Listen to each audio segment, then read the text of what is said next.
Greater Good Radio. Connect, learn, heal, and grow.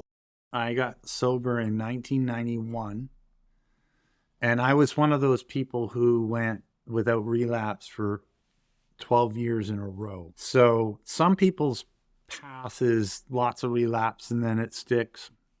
Some people, they're in and out of recovery for 30 years and they never put more than a couple years together. I don't judge because I don't know what roadblock somebody's dealing with. But for me, I had 12 years and 5 days clean. And I was really successful.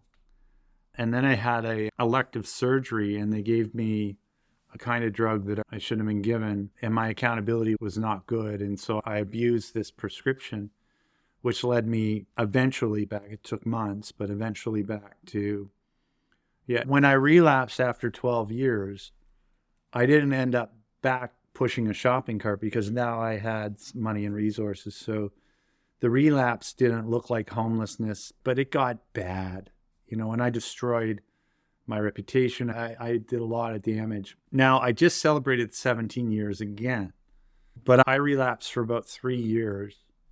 And again, it wasn't me. I was dealing with the pain of the consequences of my life and wanted that to stop. But at the same time, I wasn't willing to commit back into recovery. So that's why I struggled for 3 years until finally I surrendered back into the process. And, I remember I walked back into the same place that I'd used to attend recovery. And I learned that all the shame associated with that relapse, because I had a lot of shame, is that, I treated my recovery like an asset. The amount of clean time I had mattered a lot to me. Yet the people who loved me most couldn't care less. They just didn't want to see me die. And so, they surrounded me again, and I went through those early months and years. But the interesting thing about relapse and recovery after many, many years is that it didn't take me long to get traction again.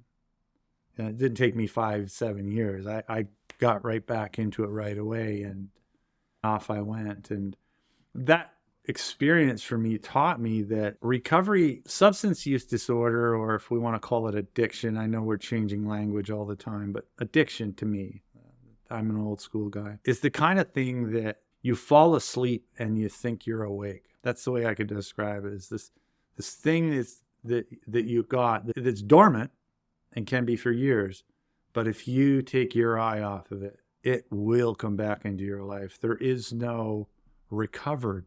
I don't have the issues I had before. And this is just me. I don't feel I can safely consume mood-altering substances in any form.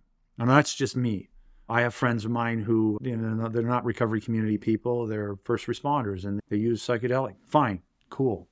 I've learned that, no judgment, whatever people are doing to get through their day, God bless you. But yeah, it was, I think the biggest piece for me on that relapse was the shame associated with it. And how the only person who cared about my clean time was me. And when I finally got back into that group, things started to move forward again. I'm a lot more vigilant today. I know that I'm one use away from potentially destroying everything that I spent the last 17 years building. So If you resonate with Greater Good Radio, please join our community at www.greatergoodradio.com, where you can get access to exclusive content and offerings. Hope to see you soon.